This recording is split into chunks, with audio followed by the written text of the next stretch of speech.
Para saudara dan saudari yang Tuhan cintai, selamat pagi dan selamat bertemu lagi dalam renungan harian dari Paroki Santo Petrus dan Paulus Hargapura, edisi hari Jumat, tanggal 22 September 2023, dalam masa biasa yang ke-24.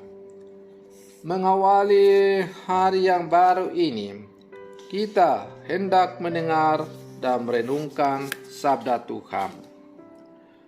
Marilah sebelum kita mendengar dan merenungkan sabda Tuhan, kita berdoa. Dalam nama Bapa dan Putra dan Roh Kudus. Amin.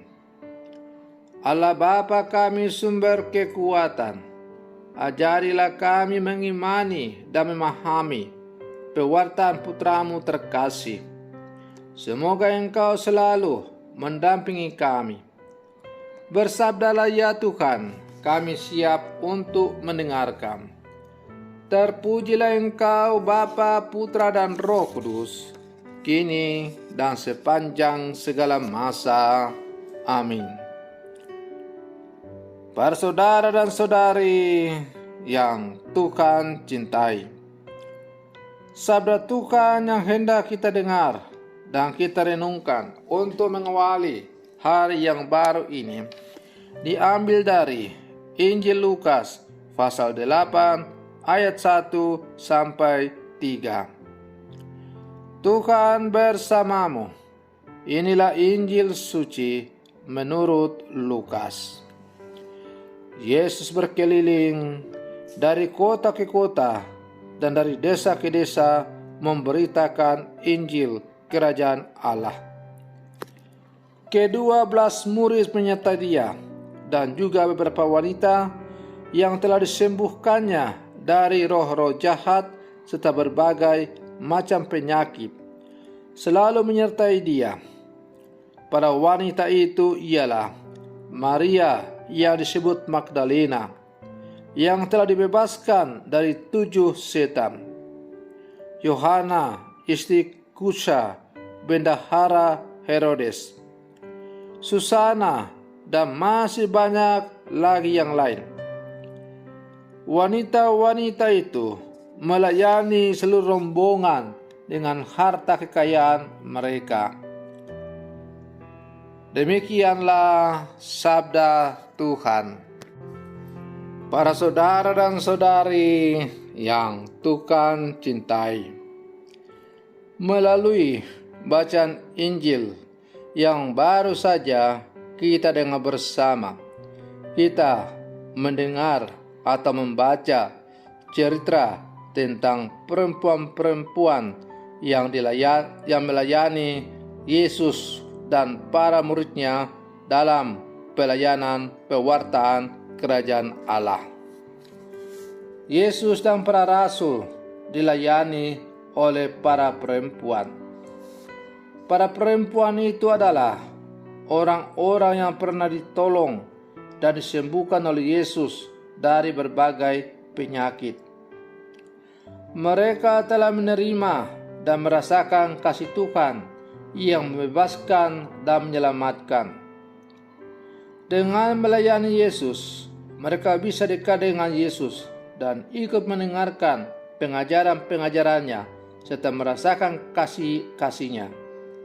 Akhirnya, mereka benar-benar menemukan hidup yang baru bersama dengan Yesus dan para rasulnya.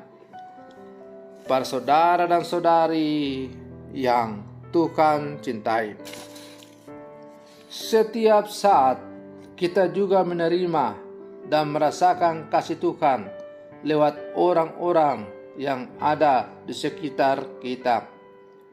Kasih Tuhan yang menyembuhkan, menguatkan, menghibur, membebaskan, dan memberi pengharapan itu sudah selayaknya membuat kita semakin jatuh cinta kepada Tuhan dan ingin tetap bersama-sama dengan Dia dalam segala situasi. Semakin kita merasakan campur tangan Tuhan dalam hidup kita, seharusnya kita semakin beriman dan terus bertumbuh sebagai anak-anak Tuhan.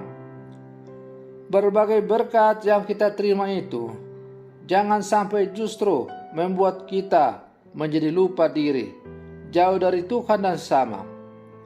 Para perempuan yang melayani Yesus itu telah mengajarkan kita bagaimana kita harus bersyukur atas segala kebaikan Tuhan. Para saudara dan saudari yang Tuhan cintai, maka sebagai murid-murid Yesus yang hidup zaman sekarang, kita diajak untuk ikut terlibat serta lewat kemampuan, bakat, talenta yang Tuhan berikan kepada kita masing-masing. Siapapun kita, pastilah kita memiliki kemampuan. Dan kemampuan yang kita miliki itu, kita diajak untuk menyumbangkannya demi perluasan warta kerajaan Allah di muka bumi. Mengapa kita perlu terlibat dalam karya pewartaan Injil gereja? Karena kita telah menerima rahmat begitu besar. Dan yang paling utama adalah bahwa kita dalam segala kedosaan kita telah diangkat menjadi anak-anaknya atau menjadi murid-muridnya. Pengangkatan kita dari segala keterpurukan kedosaan kita alami ketika kita menerima sakramen pembaptisan, yang kemudian dilengkapi dengan sakramen-sakramen lain yang kita terima. Ketika kita menerima sakramen pembaptisan, maka kita diangkat menjadi anak-anak Allah. Nah, karena kita telah menjadi anak Allah, mengalami hidup baru karena dosa kita telah diampuni, maka sebagai anak Allah, hendaklah hidup kita juga menggambarkan diri sebagai anak-anak Allah. Yang salah satu bentuk yang bisa kita perlihatkan adalah hidup sesuai dengan apa yang diajarkan oleh Tuhan. Hidup dengan selalu dilandasi, diinspirasikan oleh hukum tertinggi, ialah hukum kasih. Maka karena kita telah mengalami kasih dari Allah yang luar biasa, maka sebagai ungkapan rasa syukur kita kepada Allah, sebagai ungkapan terima kasih kita kepada Allah, karena kita telah diangkat dari lumpur-lumpur kedosaan, lumpur kehinaan, lumpur kebinasaan, maka mari dengan kapasitas kita masing-masing yang diberikan oleh Tuhan, kita terlibat melayani Yesus lewat gereja dalam mewartakan dan menyebarluaskan warta sukacita di muka bumi. Para saudara dan saudari yang Tuhan cintai, semoga perlindungan saya untuk mengawali hari yang baru ini semakin mengajak kita untuk menjadi murid-murid Yesus yang sejati.